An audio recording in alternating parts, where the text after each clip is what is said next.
We're back. What's up, everyone?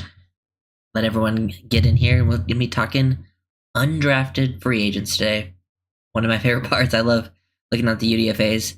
Dolphins have had a lot of success with the UDFAs over the year, and I could see a couple of these guys end up making the roster, which is always a positive. And it's always easy to really, root for these guys. A few of them I really like. Some don't feel too confident in, but I could definitely see multiple of them be on the practice squad, and then maybe a couple making the final roster. Yeah, we'll let people get in here before we really start breaking it down. And I think I did film breakdowns on every draft pick now. Yeah, those should all be out. I did Taj Washington today, who's the last guy. And then the UDFAs will be up next. I'll probably start with Grayson Murphy, because he's the one I watch the most. Some of these guys I haven't found film on. I found a little bit of stuff, but I still have to dig into like a couple of them, like more. I need to see more for sure. And I'll get into that really in the film breakdowns. Yeah, things should be up and running. Let me check the channel real quick. Right quick. I've been watching. Nice. What's good, man? Feeling pretty good. I've spent time watching the UDFAs over the past couple days. Definitely some guys that I like, and I'm interested to see how they end up looking in the preseason. Especially some of I think Andrew Meyer and Matthew Jones could potentially fight for an offensive line spot in the roster, and I could also see some of the one of the DBs making the squad.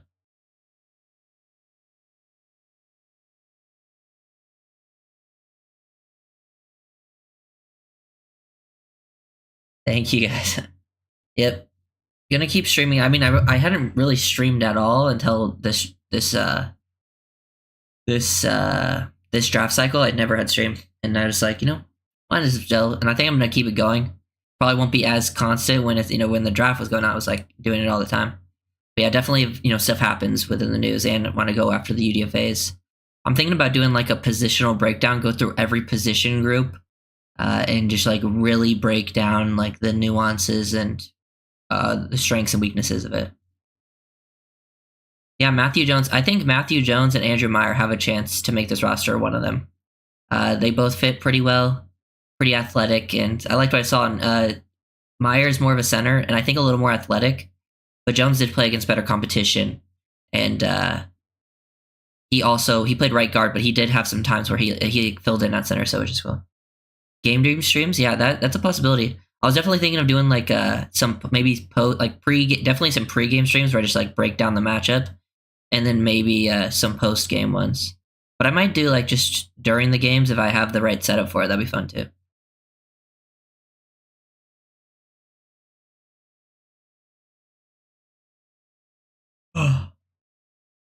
Okay. Yeah, stream more game day stream. Thank you. I mean, I like the draft class overall. I know when I think the only one I had the Chop Robinson pick, I didn't have like a negative reaction to. I just probably wasn't the most excited because I think that was more because Fatanu went away. But I definitely feel pretty good. Feel pretty good about the Chop pick now. Patrick Paul was like the only one where I feel like it could have been better. But I really enjoyed most of the draft, and you're not going to hit on every pick anyways. Are you able to monetize your breakdowns? Yeah, I have just like I get like ads monetization, which is cool. Yeah, I like Andrew Meyer is one of my favorites that I watched. I got notes on everyone here. I've really gotten to dig into some of them. Like, I actually got to see film on most of them, but there's a few that I haven't quite got my film hands on. So I've only like done a couple of researches. Yeah, Meyer looked good in pass protection. I just don't. He doesn't have quite the required play strength that you love, but he would be a good scheme fit. Yeah, my favorite is also Grayson Murphy. Murphy was the only one out of this group that I had really watched beforehand. I thought his twin brother was better, but but I do like Grayson. I think he has some. I think he can potentially make the roster as well. I would say I'd say Mark Perry has a very good chance because one, he got like extra money signing bonus. That's always a good sign. Like when the Dolphins have given like extra signing bonus to a UDFA in the past, they have like a higher percentage of making the squad, which I know Mark Perry got. Plus, he's athletic and physical. I think he could play special teams, and they don't have a lot of bodies in that room, the safety room. So I think he has a chance. I think Grayson Murphy has a chance just because I thought he was really good. And then I think Meyer and Jones have a chance being the only O linemen, and there's definitely spots there to go for. I also like Storm Duck. I think Bayron Matos, the guy they brought in that's like the international guy, like you have an extra international practice squad spot. So I expect him, unless he gets poached, to be like a practice squad guy. He's like a huge project. We'll dig into that too. You like Grayson more than Gabe? Interesting. I mean, I just thought I like both of them a lot. I just thought Gabe was a little more technically sound, like a little more consistent. Like they both have their like flashes. I just thought Gabe flashed a little more consistently. But yeah, that was interesting. I did see that Grayson had more like slightly more pressures. Like Grayson and Gabe were like Gabriel. They were both at like the top. It did surprise me because when the film I was watching, I thought Gabe was getting after it more. But sometimes stats can be misleading, or maybe I didn't watch every game, but I watched a decent amount. Yeah, I watched Rucci. He's definitely like a tough nose football player, but for him to make the roster, he probably has to beat out Julian Hill and be a better blocker. But I feel like you'd have to really shine in preseason for that to happen, because I feel like the coaching staff really has his. Oh, do I not? Oh, closed captions. I don't know how to turn that on. David, oh, you can't hear me anyways. Does anyone know how to turn on closed captions? I don't think I turned it off or anything. You got your dad watching me? That's cool. But yeah, I like Murphy a lot. Storm Duck, absolutely an elite name. And actually, for his film, I think he had one of the better films that I saw out of this camp. Yeah, I don't know. I can go to the stream real quick and see if this actually could change anything. But I don't know if it's going to give me the options. But yeah, I was monotone watching Patrick Paul. It was hard to find some good film. Yeah, that's probably why you can't CC on lives. Because I've never gotten that option to actually turn it off. But yeah, we can start with. Also, we'll start with some Mark Perry here. TCU safety number 3. They brought in Millard Bradford, the other TCU safety, and for visit pre-draft, but they ended up taking Mark Perry. They gave him like a nice bonus. I think let me look at this. The people they paid like extra for UDFAs, it looks like it was Perry, Storm Duck, and I think Matos, right? Storm Duck there. Matos and Perry. Yeah, they all got like some extra signing bonus and some guaranteed money. So those 3 probably have the best chance just because the little bit extra.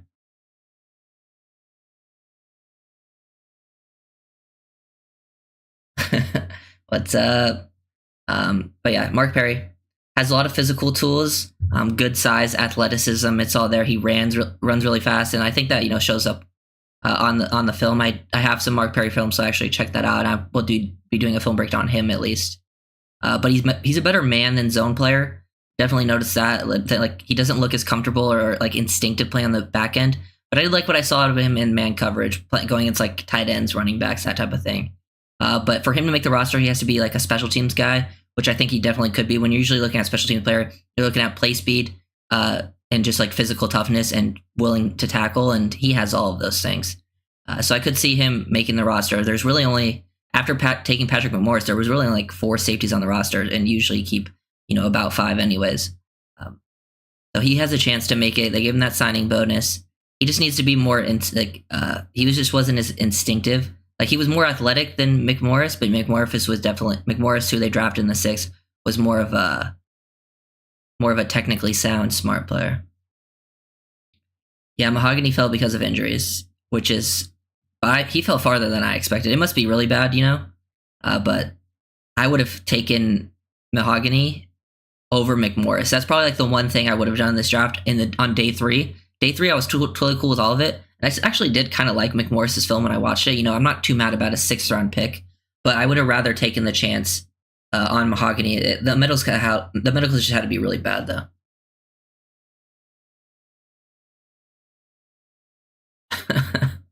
It's cool, David. I've gotten a lot of those comments. But yeah. Yeah, usually, especially when you see me, most people are like fine with it. But I guess when you just hear me, and apparently over the mic, I think it's even worse because I don't really get it in real life because I guess they see my face. But usually, like over the mic, people hear me right away and they think I'm way younger. But yeah, I like Perry. I think he has a chance out of the guys for sure. Now we'll go to Grayson Murphy because he was the one guy I'd taken notes on before, and I'm a fan. I like the Murphys. They clearly are well coached. UCLA, the edge coach at UCLA definitely knows what he's doing because Latu, both Murphys, very technically sound, clearly know how to use their hands. But yeah, I literally wrote another intriguing day 3 edge in my notes right away. That was a while ago. Really nice first step, change of direction, just nice twitch to his game, bends, good rip, flexible, instinctive, which I love. My favorite free agent of the bunch, versatile alignment. Like he aligned everywhere for UCLA. They really like to move their edges around, which I love. He just seems like a really nice scheme fit. If you go and look at what like the Ravens did, Murphy would fit right in there. And he clearly knows what he's doing out there. And then I think sometimes his hands can be a little inconsistent, like the placement of them, the timing of them. But when his hands hit, he wins a lot. And then I think he has limited length. Not going to hold up super well versus the run, but definitely can get after it as a pass rusher. And I wish he played with a little more urgency. There was times where like I feel like he could have played just a little more urgent, a little more quicker, harder, and that would have led to him finishing a bit more. Yeah, I would have gone for Gabriel Murphy as well, but I'm not mad about either. I mean, I didn't think either of them would be UDFAs.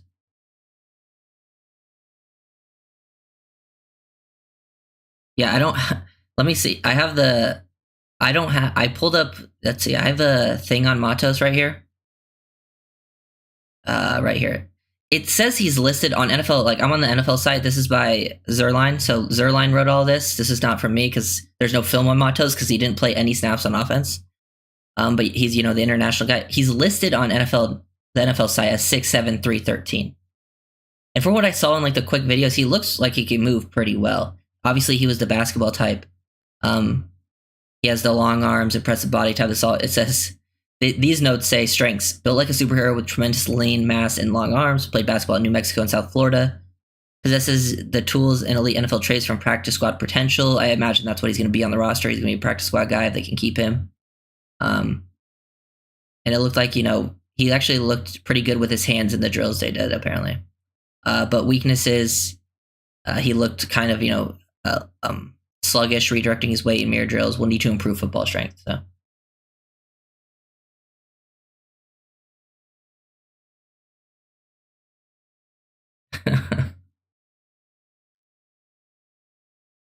I was like, damn, this 12-year-old is smart. I've gotten that so many times. It's all good. But okay, on to the next one. So I don't really have thoughts about Bayron Matos. I don't have the film, and I'm a film guy because there is no film. But I mean, if that's your international practice squad guy that you're taking a chance on has the physical traits, we'll see if it ends up working out. Let's see who's next. Jordan Colbert. I need to see more on Colbert for sure. So I just have some quick notes on the tiny bit I did see. But he's a safety from Rhode Island, so another safety. They brought in multiple DBs here. I think one of these DBs is going to make it potentially even more. I wouldn't be surprised. But he's like the size. He's got the size, length, explosiveness. He's another guy that you're bringing in with the physical tools, and you're trying to develop him. He's got some good change of direction, nice length to tackle. Definitely need to see more film on him though before I'm 100% sure. And I will do a film breakdown on him. But he kind of lacks the coverage instincts, kind of similar to Perry. Takes poor angles. Needs a bunch of work in that area. I feel a little more confident when it comes to Perry. And I think they did too because they paid him a little bit more. And I think he had more attention. Yeah, I think he probably does get that international. It's like just an extra spot in your practice squad that you get for an international guy. And then who's next? Andrew Meyer. Liked him, the UTEP kid. I did like him. I got to watch him and Hardison play at the same time because they got both from UTEP. I liked what I saw. He's a quick, technically sound player, and I like that. He fits the scheme. I could see him fighting to be the backup center on this roster. I know who was the center last year? The kid from San Diego State, like I think he was the Smoking kid. I personally didn't really like his film. He had a chance. I think if he had been even better in preseason, he might have made the roster. I think Meyer now actually does have a shot, just considering what they have in that room. Out of these guys, I feel decent about him. I'm excited to see him in preseason. Really light on his feet, good mover in space. Just has an overall solid feel for the game. He's good on combo blocks. I just think he lacks like the ideal power that you're looking for. So, got to get this guy in the weight room, needs better, sustained grip strength, that type of stuff. So it's like the power side of the game. But I think the Dolphins do a good job kind of masking those deficiencies with their scheme. So they could potentially maximize him. So I'm excited to see what happens with him under Butch Perry. Yeah, Perry has probably the best shot because we don't have safeties, man. It's like, after that, it's Elijah Campbell, and they drafted McMorris, so McMorris probably has a little bit of a chance. And then, I can talk about Matthew Jones. I have watched some of the Ohio State film now, and I will get on that team. Yeah, I think safety is a huge need right now. I think, to me, the biggest needs are safety. Bring in a safety, bring in a guard. That's kind of what you didn't get in the draft. There's other positions you could still add to potentially that I wouldn't be mad about, like, adding another receiver or adding another D tackle or whatever. But I think safety and interior line is where I would go.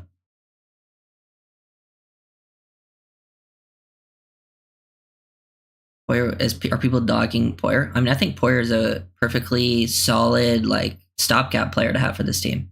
I just think we need to add safety pretty high because, one, I like Poyer, but he's a 1-year rental. Maybe you re-sign him for another year, but also the Dolphins are going to play 3 safety sets, so you need one for this year too. Yeah, and Poyer looked better playing in the box last year compared to playing on the back end like usual. But Matthew Jones, Ohio State, played guard but filled in at center sometimes, so he has some guard center versatility, which is nice. Quick with his hands. He's a pretty solid mover. I wish he was a little bit more explosive, but he has some, like, I think it's maybe a consistency thing, but he has some good reps where he's like pulling out in space, lateral runs, which, is a big thing in the Dolphin system.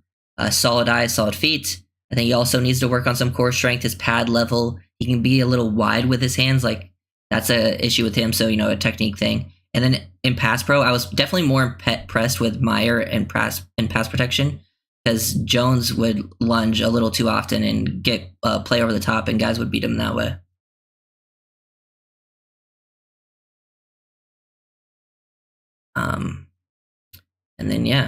And then Storm Duck, good player actually. I actually had seen him play at UNC. I'd seen some film. I know he played at Louisville this past season, so I'm excited to really dig into his film because I would try to get a film breakdown on him as well.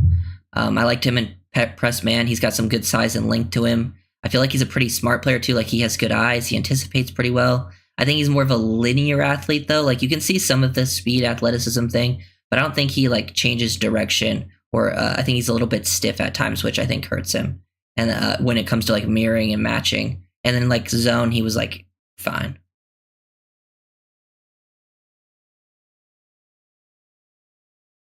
Yeah, Gavin Hardison. Yeah, I'll talk about Gavin. So yeah, Gavin, like, I'm actually kind of surprised. I know why he went undrafted. I think he went undrafted because apparently he had like the Tommy John surgery, which a lot of baseball pitchers, that type of surgery, which I think hurt him the most, obviously. But like, watching the film, I'm like, damn, this guy's got some crazy arm strength. Like, you can clearly see the talent. So I don't mind taking a chance on someone like this if you develop him. It's just his technique, his footwork, his accuracy. It was all sloppy. So I don't mind, but as an undrafted guy, I definitely don't mind taking a chance on this QB. I wouldn't be surprised if he's cleared, obviously. I wouldn't be surprised if he has like a pretty decent preseason. And wouldn't be mad if they wanted to keep him as a third guy if he does show out in preseason. But yeah, arm strength, insane. He can make any throw. Just needs to be more consistent with accuracy. But his release is effortless. It's so smooth, which is really nice. Mobility, nothing crazy, but I think he's mobile enough. I think the fin scheme could help him as well. Because when he was playing, I thought he looked at his best when he was playing on timing, with it in rhythm within the pocket. That was huge for him. Sometimes when he was just out of rhythm, things weren't, timed up well. He was inaccurate. His footwork's bad. But there was times where like he would hit his back foot, the ball was releasing, and the ball would be way more accurate. And and that's like such a big thing in the Dolphins team. So I think that could potentially help him out. And then just becoming better with your mechanics, being more consistent, needing to process better, those types of things, better pocket maneuvering.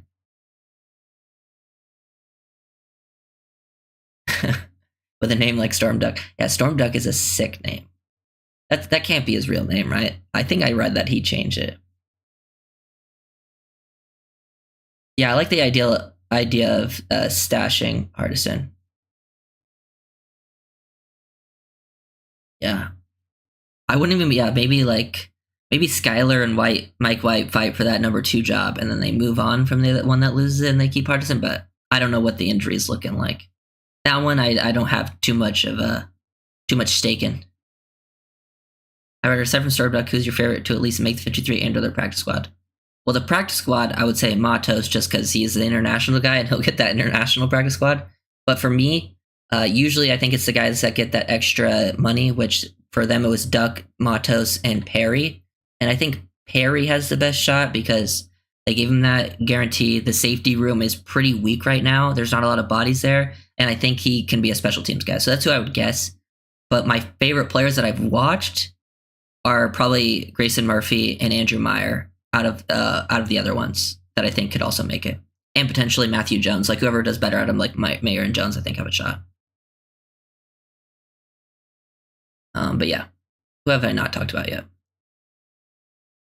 Isaiah Johnson, right? Yeah, Isaiah Johnson. Where was he from again? He was he's the Syracuse corner. Yeah. I think another big body guy. Yeah. Dolphins fans more excited about 4th rounds. Well, to be fair, I think you could see some of the 4th to 7th round picks playing before Paul. I think Paul is just like the least likely to make an impact early on, just because of the. Did Meyer get good money? Because on this list that I was reading, it only said the other 3. Good thing Meyer got paid extra because I really like him and I want him to stick around. Yeah, Matos would be cool if he actually ends up developing. It's a very rare thing. I think the only one that really worked out like that was, or at least off the top of my head, and he became really good, was the Eagles guy, Mailata. That'd be cool.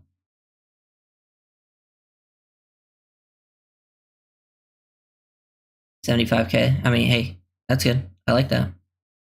Let's get hopefully Meyer, can work out. Okay, yes. So Isaiah Johnson, the Syracuse corner. Yeah, really good size and length. He's a better short area athlete. Doesn't have that top end speed, but he's a physical player that can, look good in underneath zone. He can press.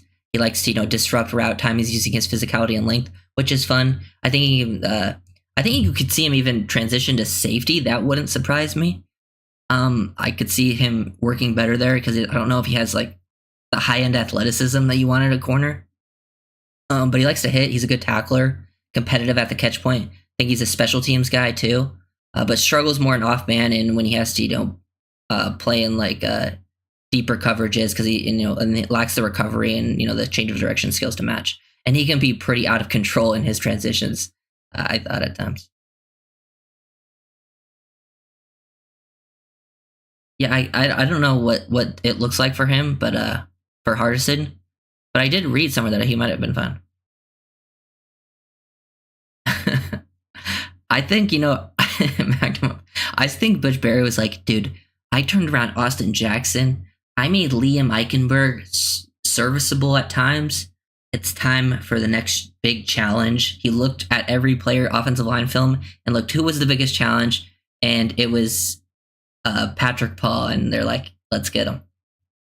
My problem with because you have your starters, I know when you're looking at that, your tackle was like a 2-year thing anyways, no matter which tackle you took.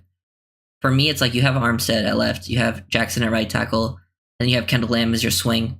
Kendall Lamb and Armstead are probably both gone after the year, so that's why I don't mind going after a tackle, especially when you're trying to develop. It just wasn't that's not the developmental one I would have gone after. And then also, I hope Keon Smith is the swing tackle of the future, personally, because from what I saw of Keon Smith last year when he played in the regular season and also the preseason, but also he looked really good in the regular season. So I hope they keep him around and keep him as the swing tackle of the future because he looked quite good in my opinion. Is Eli Apple still here? No.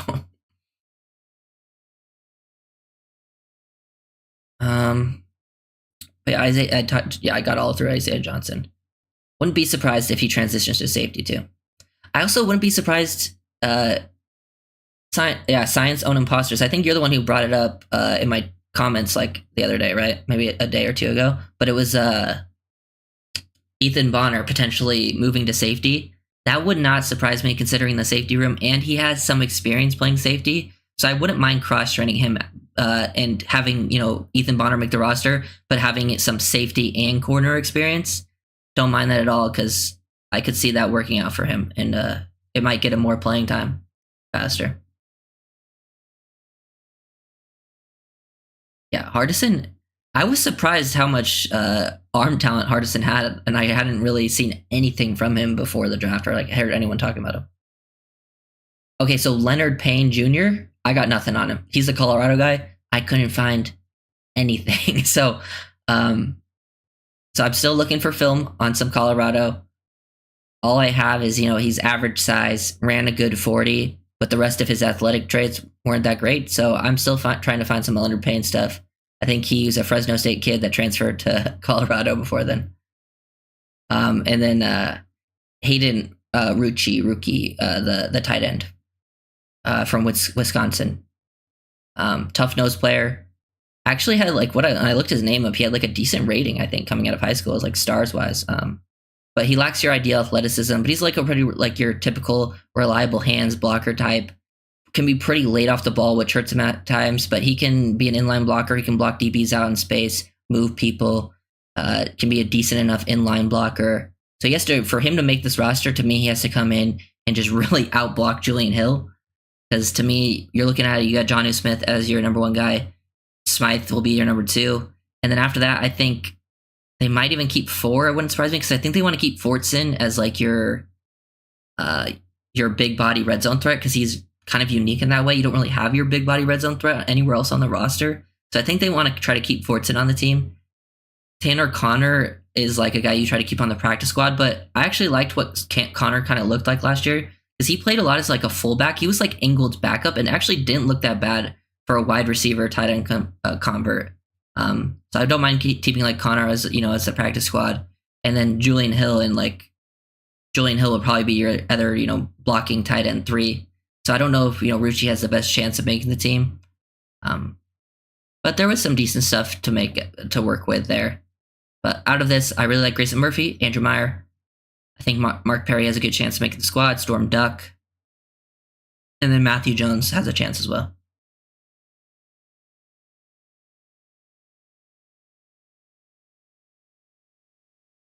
Do you see Matos without tape? Yeah, I saw the clips of him working out, and he looked like he moved pretty well at his size. And he was doing the drills, and he actually kept his hands, inside, which is more than you could say for Paul. But I mean, I don't think he's ever played an actual snap in college football, so I'm sure he actually needs more work with Paul. But maybe he has a better chance of develop because he doesn't have the bad habits because Paul. My biggest problem with Paul is usually when he's played a lot of snaps in college, and when you have, I think you should be a little more technically sound. Obviously, you're going to have some rough around the edges area, and that's why I have my concerns with him actually developing super well. But I do think he is a hard worker. He's working with Duke Manyweather, which is big. That guy is an O-line guru. And then obviously, I think coming to Miami is probably the best case scenario for him with McDaniel's offense and Butch Berry to help him out a lot. So I expect him to be better. I think another thing is some people see him as this elite athlete like Patrick Paul. I think he's a pretty good athlete for his size, but I don't think he's an elite athlete. So that's why I don't think his ceiling is as high as some other people think. I think if he gets to be pretty good, he starts develop, I just feel his ceiling is being a pretty decent, a pretty solid, good player at the next level. I don't see him reaching elite levels, but that's just my take personally.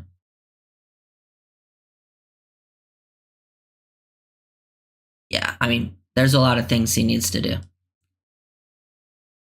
but I get honestly when we see Paul in the preseason, I'm expecting him to look a lot different, but still be pretty rough around the edges with his technique. But I there's no way if his technique looks the same, might be time to chalk it up. No, it's way too early. Obviously, you're only going to see it because to me, I don't even know if he plays before Keon. If they keep Keon Smith, I don't know if he's not going to play before Kendall Lamb. in year one at least. Like year one, he's not playing before Kendall Lamb. And then I also don't think he would play before Deion Smith if he's here. Yeah, his ARS was insane, but it was like his ARS has helped so much, like the red by his size. Like his athleticism is pretty solid. Like I think he ran pretty well, but I don't think he's like this like elite. I feel like people think he's like the craziest athlete. I didn't see that on film personally. I feel like he had moments where he shined, like moving pretty well for a guy of his. He moves well for his size. Don't get me wrong, but I don't think he's like an elite offensive lineman athlete, and that's why I'm just not as confident in his ceiling. I think the difference is some people think he's like an elite athlete and they think his ceiling's super high, and that's understandable. Like people can, everyone can have different opinions. It's just, and I'm rooting for him. I hope it works out. I'm hoping to just get it if we can get a solid player out of Paul, I count that as a win. I'll count that as a dub. A guy who's definitely serviceable. It's not too bad. Fucking was a sport, he'd be an elite athlete. I mean, true. To be fair, he's got some elite physical tools when it comes to like his play strength and his length. He just needs to learn how to use his length. His length is his biggest weapon he has right now. Like he has crazy length. He just doesn't know how to use it yet. So if you can figure out the length stuff, and like he also needs to learn how to get to his landmarks because his footwork was very, very inconsistent. Like sometimes it looks really good, and then sometimes it's like, what are you doing? So I think footwork is most important, and then utilizing the length. I don't need your hands to be perfect every time. Just understand how to use your length to your advantage, and that would help him out a lot. Yeah. Talking about Patrick Paul too much. I hope the pick works out. What if he just becomes like an elite player? Okay. Ooh. Anyone have any more questions? I think that's all the practice squad, or like not the practice squad, all the UDFA guys. They've obviously invited more to mini camps out there. Like I've seen some names here, right, that they're interested in. But usually those guys is if they end up, making the cut, maybe I'll look into them a little bit more. But I don't have anything on those ones.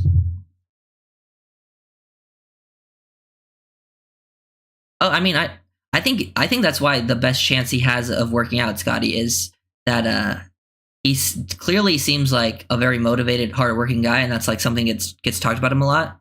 So that's like the best chance, and he seems like a good kid too, like very likable, very personable. So, and he's working with Duke Manyweather. Duke Manyweather has made so many offensive linemen who are super raw coming out of college look much better at the NFL level. So that will hopefully help him out.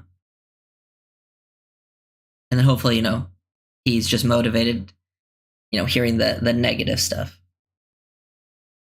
Which I think the negative stuff's, I don't want it to be negative because I just think they're valid criticism, like critiques of his game.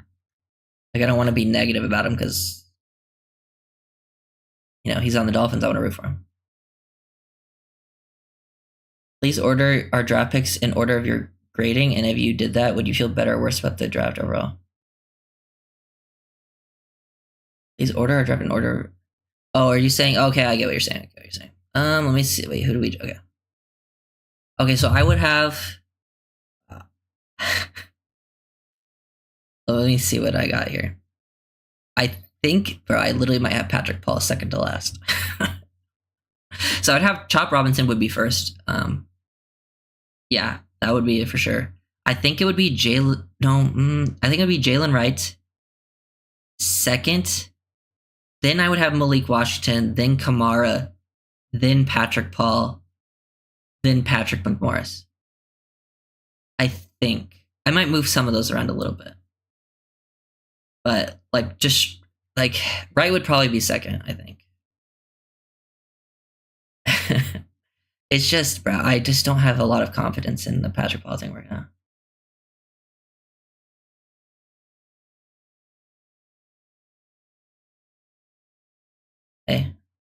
Hey, I respect it, Scotty. I'm hoping it works out. I just don't. I mean, if it works out, I would say the this year thing, I don't see it. I mean, he could play this year, but I think it's like a lot of injuries. that need to happen for that. Because I think Kendall Lamb and Keon Smith would both play over him right now. But if he develops fast, then sure. Prove me wrong. I hope he does. And would that make me feel better about the draft? Probably not. Honestly. I mean, it would make me feel better about the Patrick Paul pick, but I don't know if it would make me feel better about the draft. Because I think the Patrick Paul pick is just a reach for me, but then the other ones are like such great value, but if I have to bump them up a little bit, I don't know if it feels as great. But I don't know if I see us getting Justin Simmons in free agency. It'd be cool. I think we should add to safety. I don't know if they're going to go after like a big name. They could go after like, like a Worley, Daryl Worley. He played for the Ravens last year, I think. There's also some other guards I've seen people mentioning because I don't know if Dalton Reisner is the best fit. I've seen like, the Van Roten stuff, which he is a good fit. And there was another guard name that I'm forgetting right now, but I'm kind of waiting for us to sign someone before I really dig into the free agency stuff because I don't want to watch a bunch of free agents and then not end up signing any of them. I just want to, wait for us to sign and then I'll dig into the film and see if I end up liking it. Is Taj, bro? That's why I really want Taj Washington to make the roster because I don't know if Taj would. Especially because thinking about, I feel like Caleb Williams loves Taj Washington. I feel like if Taj gets cut, the Bears would be like, let's pick him up. And I kind of expect him to be a decent-looking preseason player. So I kind of hope Taj ends up making it. Yeah, I'm expecting to see a safety and a guard brought in for sure. Maybe a D-tackle. It's just they've already added so many D-tackles. I don't know if there's even many more out there. If they want to go after someone bigger named like Khalid Campbell, I'm cool with that. Yeah. Well, to be fair, I think Taj has a chance. I feel like right now, if you look at the roster, I feel like Taj is probably the 7th receiver. And teams have kept 7 receivers before. So if he really shows out, they could keep him as a 7th. But he really just has to beat out one person to get that 6th spot. Because I think they keep 6. Because ahead of him are obviously Tyreek Waddle, outside Malik Washington, Ezukanma, and then Barrios and Craycraft. So I expect Craycraft to make the roster. I feel like he's just the guy that's going to make it, and he's the best blocking receiver. I think Ezukanma has a good chance of making the roster just because, they don't want to give up on that yet. His skill set is very unique to everyone else on the roster. I kind of hope Taj makes it over Barrios, to be honest. As long as, well, it depends. Also depends on Ezukanma's health, too. Because if Ezukanma's healthy, I kind of expect him to make it. Just because they used him a lot early last year before he got hurt, and I think they have like a specific skill set they want to use out of him, like with all the gadget plays, and hopefully he develops. But if he doesn't, I'm totally down to keep Taj over him. Yeah, well, he didn't play in year 1 as Ezukanma, really at all. Being a 4th-round pick, sometimes your 4th-round pick doesn't play in year 1. And I feel like year 2, they were ready to use him. They were giving him carries out of the backfield, giving him reverses. They were ready to kind of unleash that skill set, and then he had the season-ending neck injury. Yeah, that's the thing. The Dolphins have a lot of skill position. There were 7 receivers, 4 tight ends you want to keep, and 5 running backs. That's why it's I think you also have a fullback too, which is the thing. Some teams don't have fullbacks on the roster, so it's tough. And they usually they like to keep 3 quarterbacks too, which definitely hurts your roster chances. So that's why I see them keeping 6 receivers, and then maybe 4 tight ends. And then last year they had 5 running backs, but I think they try to cut it down. Yeah, this is the thing with Barris is I think the Dolphins really valued his reliability as a returner because the Dolphins clearly have a lot of people that could return on this roster, and be very impactful players. It's just Barrios didn't fumble at all. He didn't fumble. He made the right decision constantly, and when he did have to return, he usually on kickoff returns at least got back to the 25, maybe a few extra yards, and on punt returns, he didn't get any negative plays. He would get forward and sometimes pick up 10, 15 at the most. But he was just reliable, and I think coaches like that. It's just, I think I'd rather take the chance on keeping one of the younger guys. 3 QBs, 4 running backs, 1 fullback, 6 receivers, 3 tight ends, and 9 O-line. It's not a bad guess. I'd have to look at it, to be honest, to really bring it down. But that feels not far off. I could also see them, I don't know. I also don't know what Barrios' contract looks like. I don't know how much guaranteed it is, because I know it's a 1-year deal, but depending on how much the guarantee is, they might also want to save the money. If Tosh shows out and the guarantee isn't too much, might as well cut it, save the money. You have some dead cap there, obviously, but I I like the idea of Taj making it around. Hill, Waddle, Barrows, Azuk, Washington for a 6. Yeah. Well, the thing is, I think they like Craycraft a lot, man. Like, Craycraft he's your best blocking receiver, and he just has really good hands. And he's felt like last year, he got hurt last year, which hurt his production. But before the injury, and it always just feels like him and Tua are on the same page, and he's like the one guy that came from San Francisco with McDaniel. So I still think Craycraft has a good shot at making the roster. Will he though? I mean, it's definitely not guaranteed. I think, honestly, after Tyreek and Waddle, I think it's all up for grabs right now. That's why I'm really excited to see how it plays out. I think the wide receiver room is really interesting. I hope Malik, and also they could add someone. They could still sign an Odell or, someone else like Zay Jones got cut today, like someone like that, and because they want more, because they don't really have they don't want to rely on a rookie as their wide receiver 3 that they drafted in the 6th. Yeah, I think Craycraft will make the team. I don't think it's impossible like he would get cut, but I think last year people considered him as the guy who might get cut, and then they kept him pretty easily on this roster.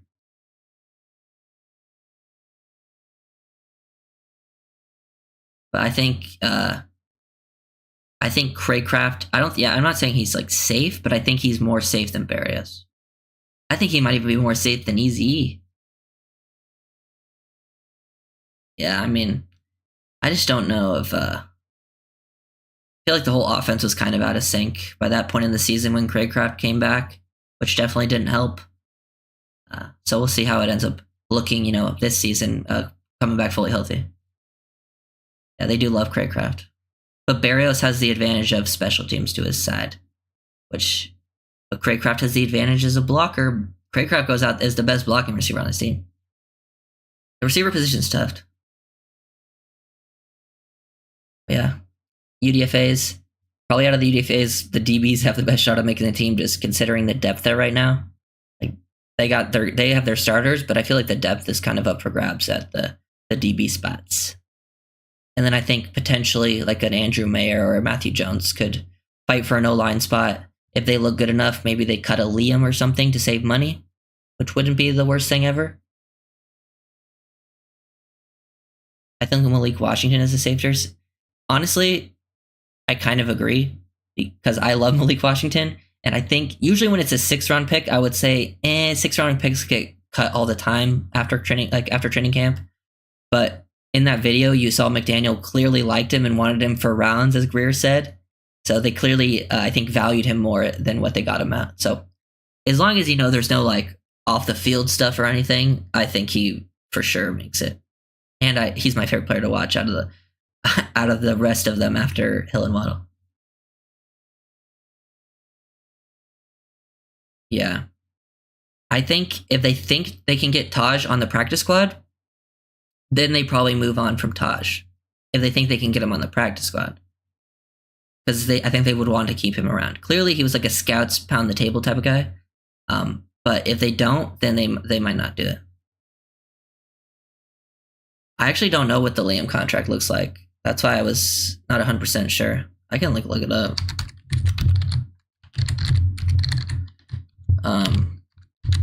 But it is his last year, right? Because he's a part of that 2021 class. But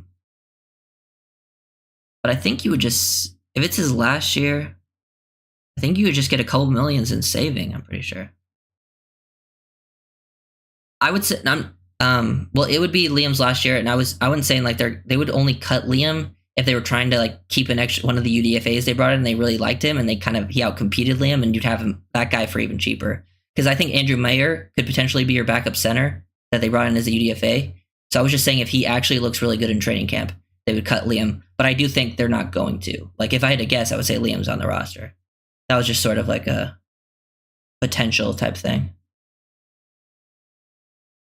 Yeah, Liam is only $800K in dead money. Yeah, so I thought it wasn't much.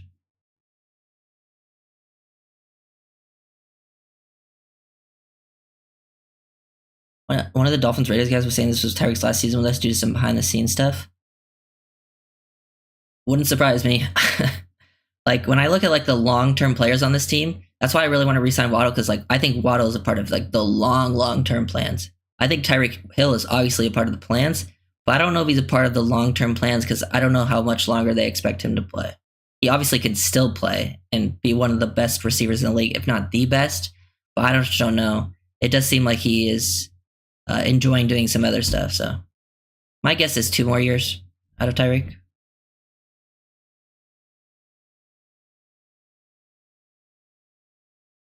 Right now, I think Greer has Ike as right guard job to lose.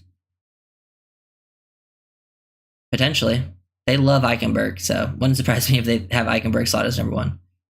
Honestly, I like Driscoll at right guard right now out of who they have. From what I've seen, I really like Driscoll being the right guard. But that's just me personally. I think Driscoll gives you a lot more in pass protection. But to be fair, I like if Liam's going to play, it better be at right guard because he looked way better at right guard than anywhere else. He looked really more uncomfortable at center and left guard. So if he does have to play, it better be right guard. But to me, I like Driscoll as for what they have right now. I like Driscoll at right guard and Isaiah Wynn at left guard, and then Robert Jones being like your next guy up at either position, and then Liam after that. Hill has to keep playing to afford the child support payments. That wouldn't surprise me if that was his thought process. Yeah, they can. Ike's kind of, I think, they do move on from Armstead next year just because I think Armstead will retire. If Armstead doesn't retire, they might keep him. It depends on if they think Patrick Paul has developed enough. And then Hill and Chubb, they didn't restructure Tyreek, right? That's like my thing. Like, out of all the players they could have restructured, they didn't restructure Tyreek. So maybe, who knows? Maybe they expect him to move on. And then Chubb, I think they brought in edge players. Chubb coming off the injury, I do think. Those are probably the 3 names right now. I don't think it's a guarantee with Bradley, but I think there's a chance. Yeah, I want to see, because Driscoll has been their the Eagles swing tackle for a couple of years now, but back when he played guard, he was like a starter for them for a season. He looked pretty good at right guard. I think you can mask his deficiencies a little bit more on the interior. And I feel like he'd come in. I feel like him and Isaiah Wynn would give you actually a pretty good pass protecting duo at guard on the interior. They're both not great run blockers, but they would give you better on the interiors as pass protectors. And then that helps Brewer too, because Brewer's a really good run blocker, but not a great pass protector. And I think, that combination wouldn't be the worst thing for what they have, at least. Obviously, I would still like to upgrade at those positions, but they did not restructure Will at Hill. I do think there is something to that. I don't think there's anything set in stone, but I think it's something to keep note of. Out of the guys they restructured Ramsey and everyone else they could have, but not Hill. I think if they wanted to move on from Hill, they would have gotten Worthy, potentially. I mean, there was also that rumor that the Dolphins were trying to trade back up in the first round. I wonder who that was for. I guess that potentially could have been Worthy, but also, they just need to re-sign Waddle, man. Keep Waddle, and I feel like we're pretty good. You can always add. The receiver classes are very good every single year, so I'm not too worried about it. After as long as you can keep Waddle, you'll have a guy that can still. Because once Tyreek retires, I think you have Waddle is the one who's going to take the Tyreek role for the team.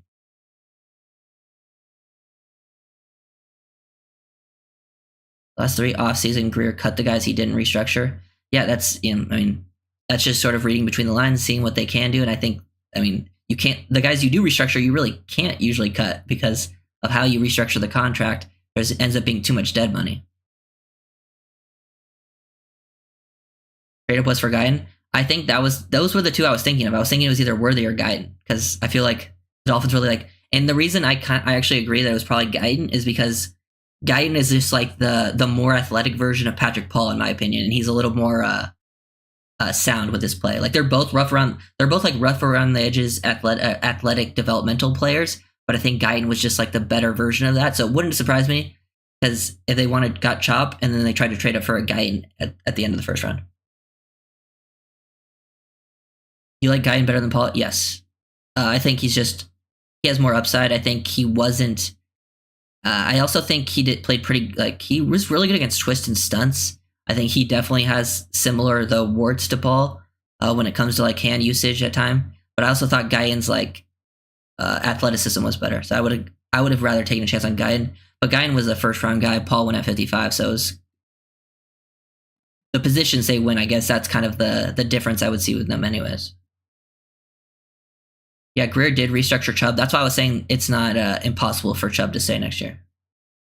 Bro, and the receiver class is already good next year. I'm gonna start watching the 2025 class tomorrow. There's a lot of names on the receiver that I've already seen a little bit of because I watched so much draft film last year. But that 2025 class is already looking pretty good. And I think, next time the Dolphins add a receiver, they need to add an outside guy because they just added some slot guys. That would be fun. Yeah, hopefully Paul pulls an Austin Jackson. That'd be nice. It's definitely possible. But like the same thing with Austin Jackson was how I felt kind of similar about the Austin Jackson pick as I did about the Patrick Paul pick. Is like it took Austin Jackson 4 years to develop, and now that Austin Jackson has developed, it's not like he's some elite player. He was pretty good last year, and I want to give him his credit. But I also think the scheme helped him out a lot. And I do like Austin Jackson, and it was fun watching him develop, and I'm definitely happy for the guy. But I don't know if he ever quite has still lived up to being like, what you would really want out of your 18th overall player, which he was 18th, I believe.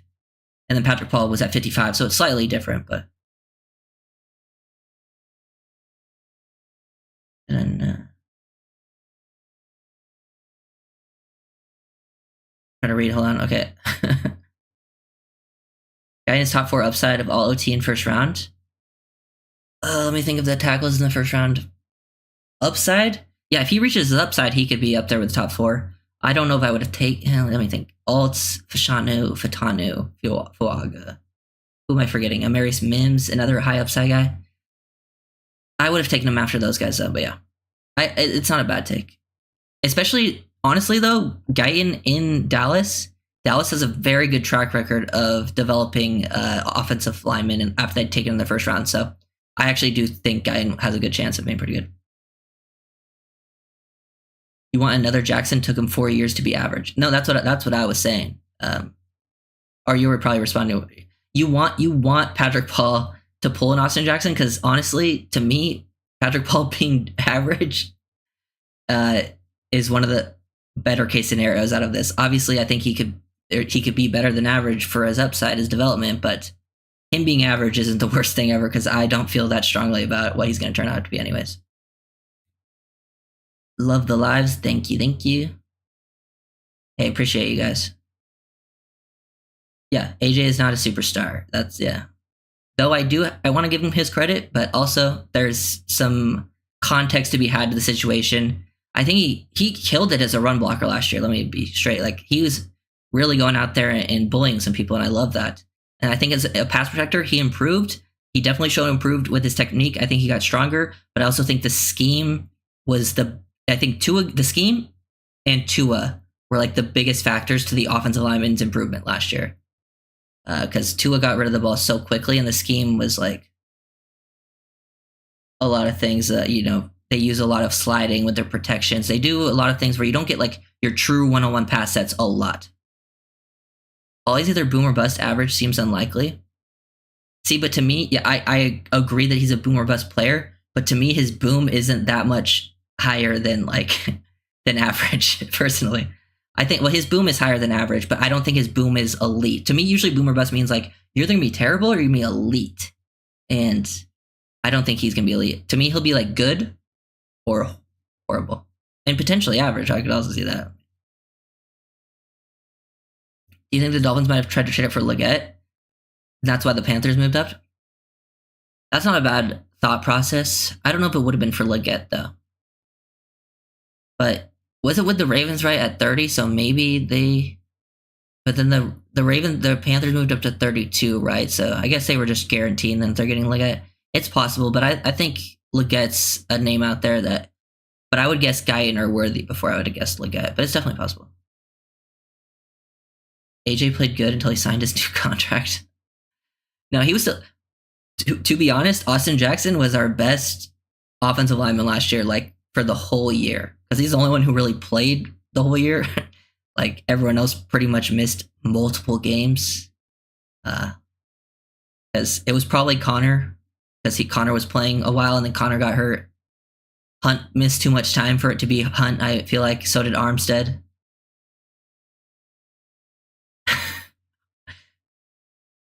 Paul is like 5 inches longer than Jackson. Oh yeah, Paul is a high ceiling. I just don't think it's as high as some other people think because of the athleticism. Well, they're very different players. Like Jackson and Paul are very different players. I just think like the expectations are kind of how I feel similarly with them. I also think, yeah.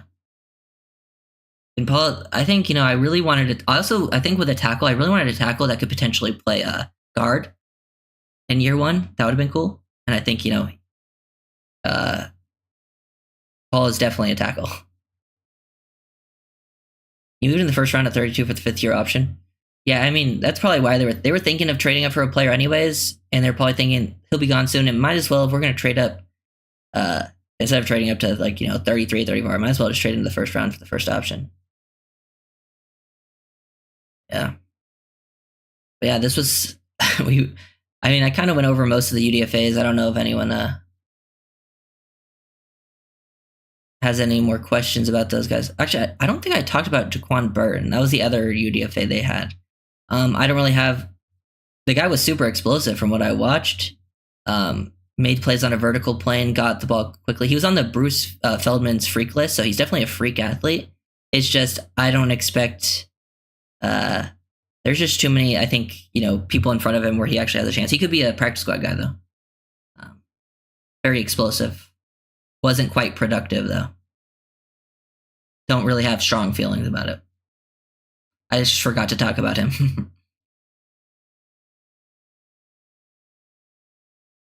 Yeah, McDaniel's scheme is very helpful with the offensive line. Like your true pass sets where, your offensive linemen, they're using like vertical or, 45-degree pass sets don't happen that often throughout the game. And that's kind of where you really study your O-line tape and be like, oh, this guy's getting pass protection. Dolphins only get that it happens throughout the game, obviously, but there's a lot of times where they're jump setting people, they're sliding protection, they're getting aggressive. It's play action, which slows down the edge rushers. So, that's something I think, the Dolphins would like to probably do less of because, it helps to be able to just do some true pass rush sets or pass drop sets. That's something. Zion Smith. Yeah. Or it's Keon Smith. I think a couple people have said Zion Smith today. But yeah, I like Keon Smith. I don't mind that bold prediction. I am a big fan of Keon Smith. I hope he sticks around, please. And I think the Dolphins really like him because I go back to the preseason, right? If you go back to the preseason, week 1, Keon Smith was one of the best players the Dolphins had on the field in preseason playing tackle. Then preseason week 2 and 3, Keon Smith played mostly guard and looked bad. Like he looked really bad at guard. And I thought he was going to get cut because I was like, wow, he started looking bad at guard. But clearly they were just like, oh, let's see if he can play other positions. But we really like him as a tackle. And they still it felt like he never really had a chance to being cut when they were doing their final stuff. Like it was never talked about. It was like Keon Smith's going to be here. So clearly they liked him a lot, even after having 2 bad preseason games, that they felt like they could keep him around. But then why draft Paul? I mean, hey, if Keon Smith's better than Patrick Paul, he should play. But yeah. Also, I kind of see Patrick Paul will most likely be the starting left tackle after Armstead leaves. That's at least what I guess. That's what that's what they're going for. And the Dolphins drafted him. That's what they're going to try to do. My hope is Keon Smith is at least the swing tackle of the future. I feel like Keon Smith should be the Lamb replacement because Lamb's going to retire after this year. Treon Smith, Yeon Smith. Paul will be our left tackle next year? Yeah, most likely. But to me, Patrick Paul, it's going to take a few years for him to actually get to it. And it wouldn't surprise me if Keon Smith is better. Oh, yeah, I think the scheme and Tua's quick release will help out Patrick Paul tremendously. That's why I think if Patrick Paul has to play, it probably won't even hurt the offense that much, at least as long as you're running the same stuff you did last year, because there was times where the tackles wouldn't have to do too much. So as long as Patrick Paul can, fix some of the technical stuff, I think it'll be fine. I think, yeah, I do think there's a chance Keon Smith gets cut, but if they do, I think they're absolute fools. Like Keon Smith was legit last year. I might have to do. I'm probably going to do a film breakdown on some of the Dolphins players from last year, just like going into the New Year's and like kind of what I expect from them. And I don't know, have I done Keon Smith in a while? I think it's been a while since I've done a Keon Smith video. I'll probably get into one because watching him, I thought there was times I was like, wow, this guy looks like a starter. I mean, Paul pans out there probably hoping he's Trent Williams. Well, if they're hoping he can be Trent Williams, I don't think that's going to happen. Because Trent Williams is like the best tackle in the league. And I could see Paul being good, but I don't see him being like the best tackle in the league. That would be shocking to me. But yeah, the UDFAs, the undrafted free agents. I would say for the guys that know, obviously Grayson Murphy, Storm Duck, Mark Perry, Bayron Matos. Matos will probably be a practice squad guy. Andrew Meyer and Matthew Jones is the O-lineman to know. I think they both have a chance.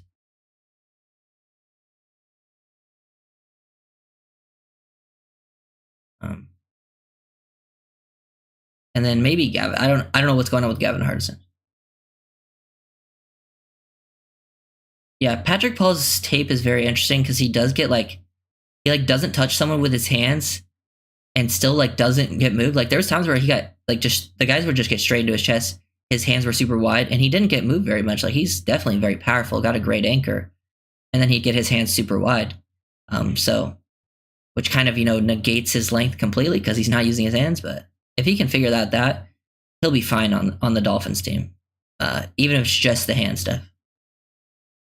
Yeah, we haven't signed that many UDFAs. 1, 2, 3. Yeah, I have 12 listed here as well. So yeah. Why did I need to count it? Literally, there's rows. It's on a Google spreadsheet. Storm Duck, man.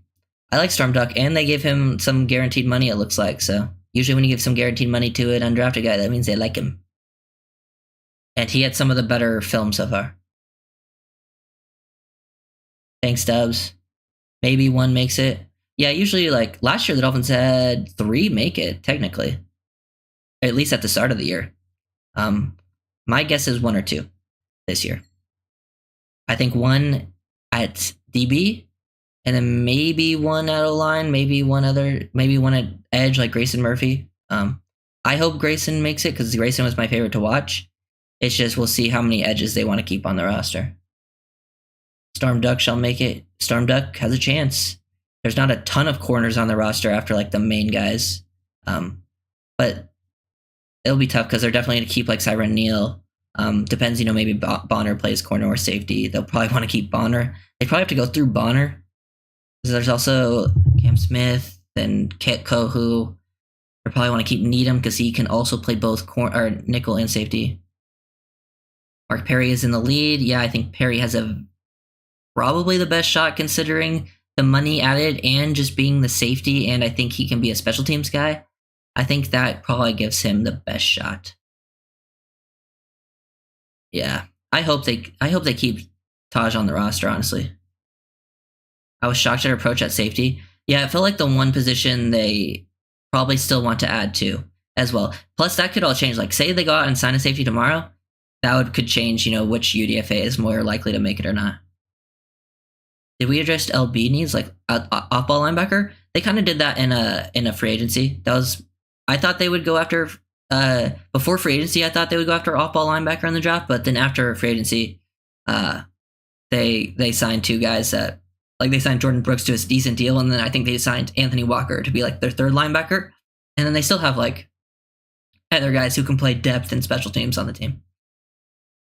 Yeah, Dolphins just didn't have too many picks, so felt like safety and guard were kind of the ones that got ignored, and D-tackle too. But I feel like they kind of prepped for the D-tackle thing in free agency by signing so many bodies to the squad, even though they're not high end players.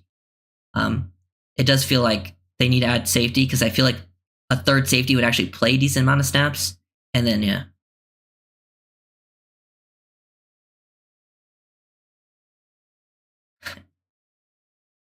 You had 65 players in our 53. I'm just saying there's possibilities of these players. I don't know who's going to make it or not. There's the guarantees. But then there's guys I want to keep, guys I want to cut, guys you want to keep on the practice squad. You also have to consider that. Who do you think you can get on your practice squad? Safety June 1st, Simmons, 3-year deal. Malik was also my favorite pick of the draft. Love that. Ahmed. Oh yeah, I don't expect Ahmed to make the roster. He'll be gone. I would move on from Jeff Wilson too. I don't know what the money. I think they guaranteed some money to him though, so that would be. But after signing Wright, I would really only think. And then I don't even know if Chris Brooks makes the roster at this point anymore. But I don't mind keeping Brooks around. Brooks also played like some. Brooks replaced Alec Ingold in a game last year, so maybe they like Brooks as an Ingold backup. Yeah, they're just gonna go with that 5-man rotation, whatever the 5-man D tackles they keep.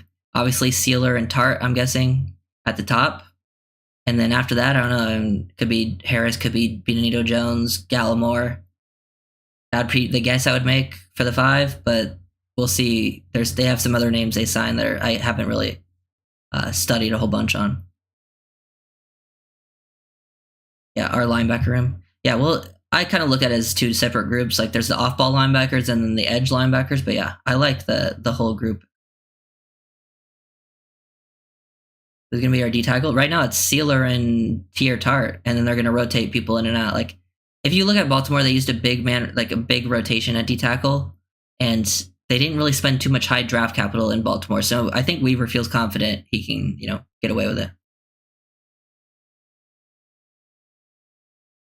Yeah, that's why I was thinking Brooks might get cut because I feel like they think they could probably get him on the practice squad. Unless teams remember how good he did in the preseason last year, because Brooks kind of killed in the preseason, and I think that's why they kept him on the roster, because they probably thought Brooks would get picked up if they cut him.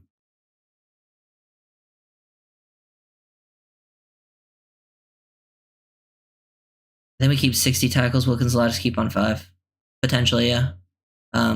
Yeah, Wilkins played a ton of snaps. Sealer will still play a ton of snaps, I'm guessing, but they'll go in a heavy rotation. And then, but they have a lot of edges too that I think could play potential D tackle snaps, at least in pass rush situations, because they like to, in pass rush situations, line up Phillips inside. There's also examples of Chop looking better on the inside rushing. So those snaps can at least go to edge players. But that's, not a ton of snaps. Gallimore, yeah, I think Gallimore has a good chance of making it. I mean, a lot of the D tackles have a good shot, man. There's really not much there after Sealer. Like, Sealer is really the only guarantee. And then after that, Tier Tart has a good chance. Oh, no, I'm not talking about Jordan Brooks, no. No, we're not going to cut Jordan Brooks. Brooks is the starter. He's going to be your starting linebacker for the next few years. I've looked into the next. I was thinking about him, off-ball linebacker is probably going to be a pretty big need next year, because really Brooks will be the only one on the roster, because I think Long will become a free agent. I think, you signed Walker to a 1-year deal. So really the only one in that room you're going to have is Jordan Brooks.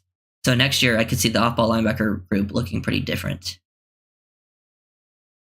Yeah, I think Benito, Jonathan Harris, and Gallimore, out of the guys they signed, were the ones that played the most significant snaps last year. And then I think Harris has a good shot because he was the most unique of the group, because he could also play a little more on the outside as a bigger edge.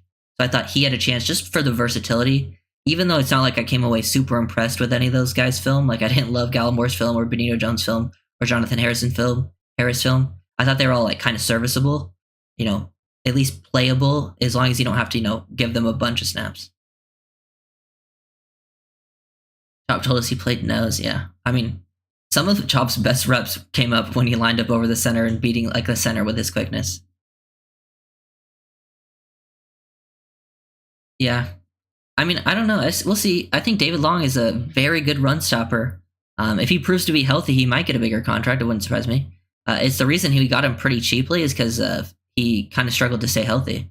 And, I like David Long. He's not the greatest in coverage, but he's one of the better run stoppers in the league. So, but I imagine I don't know. They could re-sign him. It depends what the price is, but the off-ball linebacker group could look pretty different next year. I think the safety group could. I want to add the safety because really think about it. you have to give the extension to Holland because he'll be a free agent next year. And then Jordan Poyer is also going to be a free agent. And then you don't even have anyone really behind him that could potentially play in the future. So safety could look very different next year. I'm guessing they re-sign Holland. But even if that happens, you still need to add someone to that group. And then probably another body because they like to play 3 safety sets. So I think safety is very, very, very important to add to the roster. Does Tyndall make the roster? Maybe. Special teams is how he makes the roster. I'd have to look at the linebacker group. They have the 3 I mentioned, and then they still have Duke Riley, who they'll keep because of special teams, and he's like a leader and stuff. And then Tyndall, I'm guessing, is the 5th on that list, so he has a good chance. It just they didn't bring in any off-ball linebackers so far in as UDFAs, so I guess he doesn't have to worry about a UDFA sneaking on. They didn't take any in the draft, so he's probably pretty safe, actually. Yeah, I love David Long. David Long was one of my favorite players to watch before that he came to the Dolphins, actually. Like, he's a very fun player to watch. Very high energy, too, so. I don't think Greer pays Holland. Yeah, I think to me, I would pay Waddle and Phillips first before Holland, but Holland, like, just as players, but Holland doesn't have the 5th-year option. Waddle and Phillips are already here for the next year, like, for sure. Holland was drafted, like, early 2nd, so he doesn't have that 5th-year option, so they kind of, it's like now or never. And I think the reason they let those, like, I think the reason they stay is because the reason Wilkins and Hunt went is because they had to re-sign guys like Holland, Phillips, and Waddle. But if you look after Waddle, Phillips, and Holland, they don't really have any other draft picks they have to pay in the near future because 2021 draft, they don't have to pay any of those guys big money. They could re-sign they could re-sign Ezukama for, a super cheap deal but like it was like Tyndall, Ezukama. They don't have to re-sign any of them for big deals. And 2022, the draft after that, the only one that's really hit so far is Achane, and it's not like, and that's far away from having to re-sign him. So, and that would be running back money, so it wouldn't be anything too crazy. So I actually feel pretty good about them re-signing the 2021 class because there's nothing like future they have to look to where they have to like pay crazy money. At least most of them. Definitely 2 of the 3. How do you feel about our secondary for this season with guys like Fuller, Ramsey, and hopefully we won't have people marching on the field? I like the secondary right now. I still feel confident. Oh yeah, Zach Vandenberg. I forgot. Yeah, he was. They put him on like the PUP, right? He was on some list the whole year, so he'll be at the training camp. We'll see if he turned. What I remember enjoying his college film. I don't know how he'll end up looking, but I'm excited to watch him play in the preseason at least. Probably doesn't make the team, but we'll see. How do you feel about our secondary for this season? Yeah, okay, so guys, like, I like the secondary. Obviously, Ramsey, I think, people wanted, like, that Kyle Hamilton role. I did, too. I would like to have, like, a safety that could play the Kyle Hamilton role. I honestly feel like Ramsey might play that role for this team. There will be times where he just plays outside corner, but I think there will be weeks where he's all over the field, playing in that star role, just align him where he's needed most, because Ramsey can do that. He's very capable of it. He was one of the best safeties in college coming out, and at the Rams, he was used all over. So, like that. Fuller also has some inside-out versatility. I think Fuller is an upgrade to Xavier over these past couple of years. So Fuller comes in, plays well. I think it really kind of comes down to that third corner. Who's that going to be for you? You don't really because Kohu could be a nickel. We'll see if Kohu goes back to like his rookie season form because he kind of struggled in year 2, especially when he had to play on the outside. So leave Kohu in the slot, let him play the slot, and hopefully this scheme fits him better than the Fangio one did. And then hopefully Cam Smith takes the next step because I want Cam Smith to be the number 3 corner because he can play outside and you can move Ramsey and Fuller inside in certain situations. So I would rather Cam Smith is kind of the key to that success. And that safety, you feel pretty comfortable at safety with Holland and Poyer, but you need depth. You need to add bodies there. And you want a guy that can play snaps as a third safety. I think that's very, very important. And oh yeah, I didn't mention Bonner. Good shout. I think they like Bonner a lot too. And I wouldn't be surprised if Bonner ends up seeing some snaps throughout the year, especially if injuries happen. And yes, I think Bonner can play both corner and safety. There's snaps of him playing safety in college at Stanford. And I wouldn't be surprised if they wanted to see him, get a look at him there because he probably has a quicker chance to seeing the field at safety than at corner right now. Ramsey, Fuller, Smith, Kohu, Needham, Neal. Yeah, I think Needham makes the team too because he can play nickel and safety. He's another guy that has some safety experience, so they might want to keep him around. with the lack of safety, and then Siren Neal probably is. I would say Neal has a very, very good chance of making the roster just for special teams. They brought him in specifically for that. It doesn't even matter what he looks like at corner. It's just like you're brought in for special teams. What did Javon Holland say on Twitter? Ethan Bonner walked so Cooper DeJean could run. Is that what he said? That's funny. I like Bonner too. Bonner looked good in the limited snaps he played last year. So I'm excited to see if his developed, because he only played in preseason week 3 last year, and had some good snaps, some bad snaps, and then I think he was on the practice squad. Then they brought him up, and they clearly felt pretty comfortable with him, or at least Fangio did. So we'll see. I think Cam Smith definitely gets that shot first, but I wouldn't be surprised if Bonner sees some looks at some point in the season, especially because it seems like there's certain positions that the Dolphins have that just get a bunch of injuries, and corner DBs seems to be one of them. Yeah.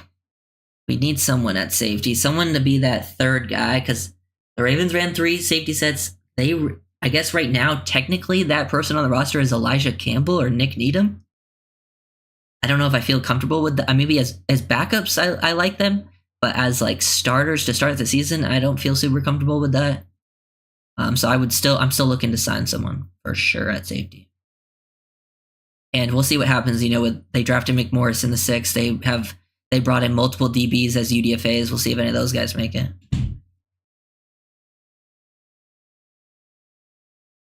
Holland, Poyer, Campbell. Yeah. Well, they do. You gotta add McMorris to the list because they drafted him. He's at least there, but I mean, he's no guarantee to make. He's definitely not a guarantee to make the roster. But he has a decent chance because of the position itself doesn't have bodies. Add Simmons, yeah. I'm not against it. I just don't know if the Dolphins will go for it.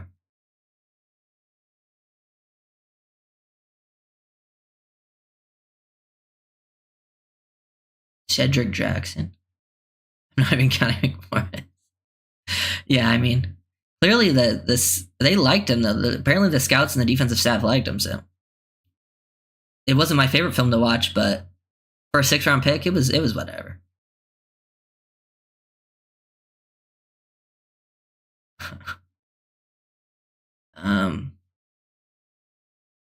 Any free agents on your radar for the Dolphins to pick up? Yeah, I saw people have been doing I like the Van Roden pickup for at guard, because I think he's a good scheme fit. People have been talking about that one recently. I kind of like that over Reisner. If they were going to go in that direction for guard. And then safety, I need to look at more of the safety class to see who's available, but I know Daryl Worley is a name that's out there, but I need to really watch him to see if I actually want them to make that pickup. But he did see playing time last year in that system, so. And then Justin Simmons would be cool as hell, because that guy is still legit. Maybe if they wanted to go save Quandre Diggs, another big name safety, he's still got, Quandre Diggs is a good player at the safety position. I know he's still available.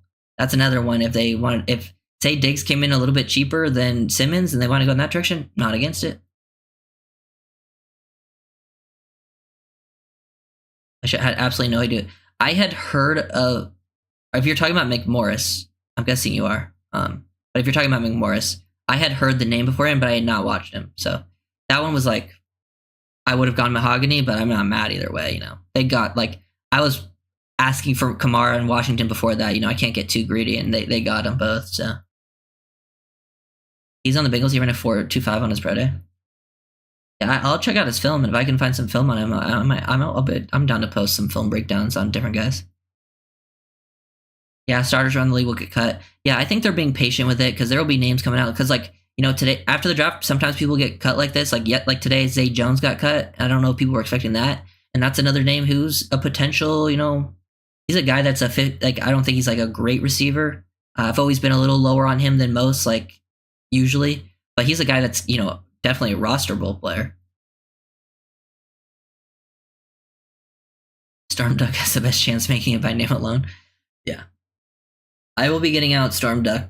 I think the first UDFA I'm going to do is Grayson Murphy, because I got a lot of film on Grayson, so expect that for film breakdowns next, because I'm going to get into the whole UDFA class. If I have film on them, or if I have something on them, at least some clips, I'll do it. But I'm I mean, I guess I won't have a film breakdown of Bayron Matos because there's no clips. There's nothing. And then I'll definitely get to like Grayson Murphy, Andrew Meyer. I have Gavin Hardison clips, so why not? Might as well break it down. Storm Duck, Mark Perry. I think Isaiah Johnson I could probably find. Maybe Jordan Colbert as well. And then, yeah, the O-lineman too. Meyer and Jones. I definitely have some clips on them. Yeah, OBJ definitely has a chance to be signed. I would not be surprised if they still wanted to add a receiver for sure, because they don't really have any. They need more outside receivers, which is another reason I think Craycraft has a chance to make it over Berrios, is because Craycraft is an outside guy. He can play the slot, but he's more of an outside guy than Berrios, like way more of an outside guy. And Craycraft is super reliable. Because other than Waddle and Hill, they don't have too many outside guys. Ezukama can play on the outside, but I don't know if they want to trust that. They need someone who can play on the outside and also be like a veteran guy that could be your wide receiver 3 early on, and then hopefully Malik Washington. My hope is Malik Washington becomes your third receiver. Yeah, Shaq Barrett was a nice pickup. Patrick Surtain. Yeah, I mean, Patrick Surtain's a very good player, but that would be a lot of draft capital to get him.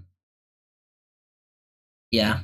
I'm not as I felt like I felt better about the UDFA class last year than this year's class, but I do think we see 1 or 2 stick around. But we'll see. It just depends. I think right now I feel like 1 or 2 stick around, but also we could sign more guys and then I would change. Like, say we signed a couple safeties, then I probably wouldn't feel as comfortable about safeties making it.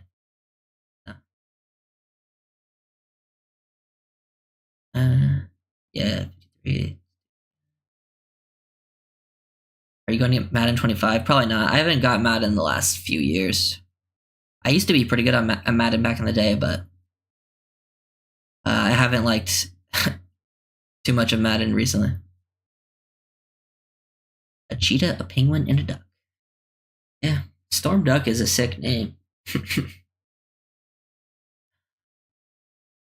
Ooh, gotta move this around. Yeah.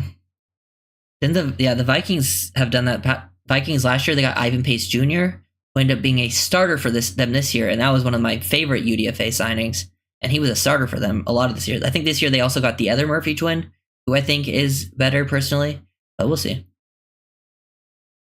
Who did the Chiefs get? The Chiefs got, I remember that I saw some of the list, and I'm like, oh, I would have got to get him. Because I hadn't seen a lot of the UDFAs, but there was definitely a handful that I had seen, and I'd be like, oh, I can't believe they went undrafted.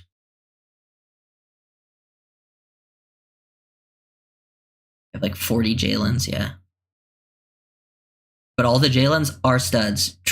Every Jalen on the roster is legit, I think. Unless there's someone I'm forgetting, that is not legit. But, out of the big ones, they're some of the best players on the team.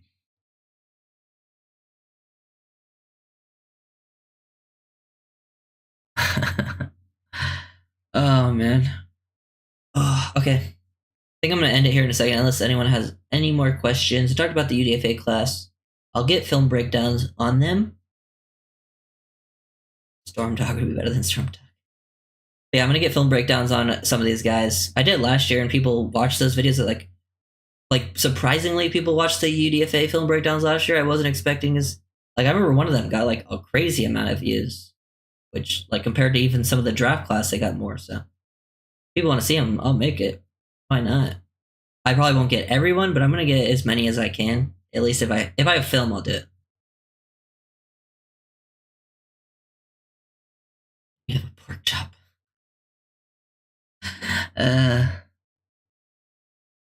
Chop, cheetah, penguin, lightning? Is that what we're calling Wright?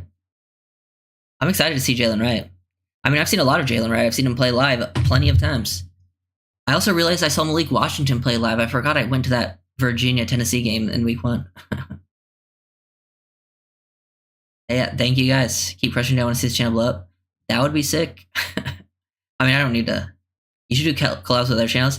Yeah, I think I want to start doing that. It's just, I mean, I've talked to some of them a little bit, but I don't really know too many other people, and I don't I think it's more because I just don't use Twitter that often, and a lot of them are using Twitter, and I don't. I just don't respond to a lot of people that often. Thank you guys.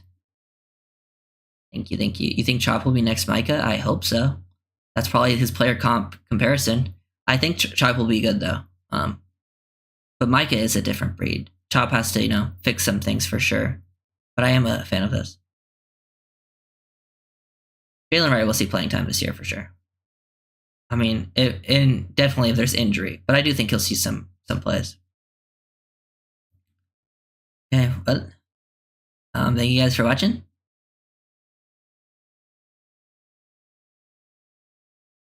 Yeah, I didn't. Yeah, the Tennessee thing. I didn't realize that. I said it in my video, but I didn't realize it until like right before that. That I'd seen that play live, and I was like, damn, I was like, dude, this is one of my favorite plays. I watched this whole cycle. I was like, I was at that game, but I was so high up, and I was working because I work at this like company like where we keep data and stuff, and I totally forgot about that. I was like, oh my! And Malik was one of my favorite players in the class. Yeah. Later, guys. Oh yeah, Reason maybe. I'll probably hit up some people eventually once I get this thing.